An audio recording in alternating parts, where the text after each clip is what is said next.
Hi, Mrs. Cheeks. I'm Renee, and I'm a nursing student from the University of Calgary. How are you?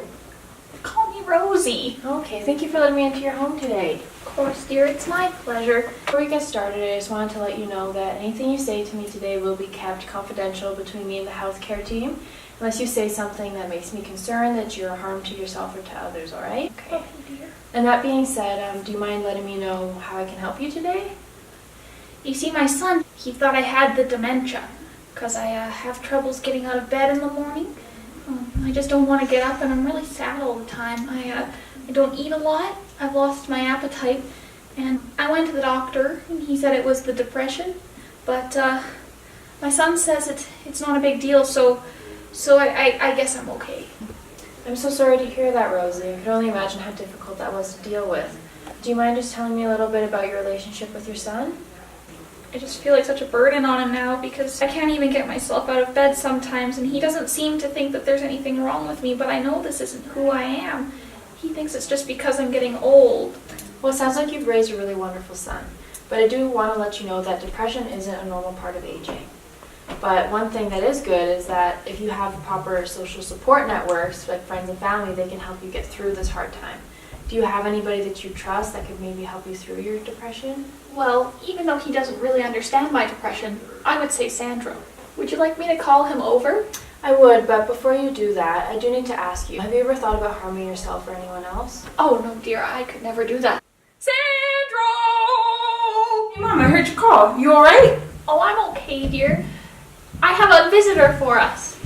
Hi, I'm Sandra. Hi, I'm Renee, and I'm a second-year nursing student from the University of Calgary. Would you like a seat? No, I'll just stand, thank you. Okay, of course.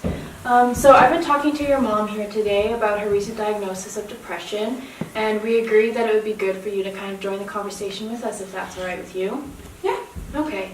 And Rosie, would you be okay with starting by telling your son how it makes you feel when he doesn't realize that depression is really hard on you and that it's a serious diagnosis?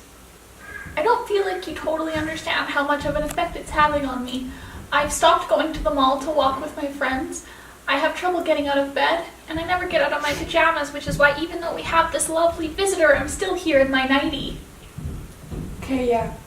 So Sandra, how does that make you feel knowing that your mom has been experiencing this? Well, I mean, I feel bad, but all old people get upset sometimes. You know, they lose their job, lose their spouse, stop being able to do things that they love. So it's just a regular thing, you know? Like you said, Sandra, older adults do experience a lot of losses, so I could understand why you thought that depression might be normal. You're not alone in thinking that, but just like in any other age group, depression is a serious medical condition, and it does also have a lot of serious consequences that we need to be aware of. Consequences? What kind of consequences? Well, if depression is left untreated in older adults, it can lead to cognitive and functional impairment, so that could be why you thought that your mom was experiencing dementia. And it does start to impact her activities of daily living, so things like dressing and grooming, getting out of bed. And I think it's important for you to know too that with older adults, the suicide rates are a lot higher than in any other age group. That's probably why you haven't been gardening as much.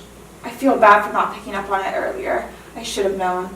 It's okay, Sandra. I don't want you to blame yourself. Sometimes the signs and symptoms of depression are quite subtle in older adults. One of the things about depression is that support is very important, and Sandra, I think you could play a huge role in helping your mom get through this.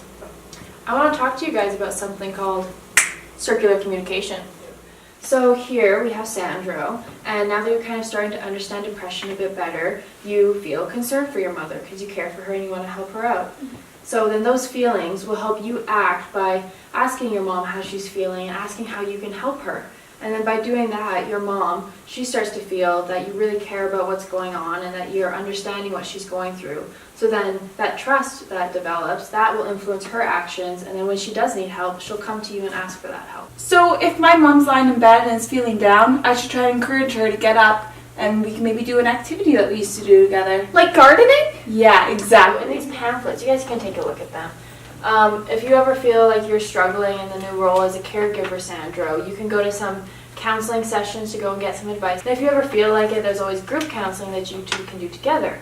We want to thank you so much for coming all this way and helping us. We'll really take what you taught us and apply it to our relationship and try and communicate better.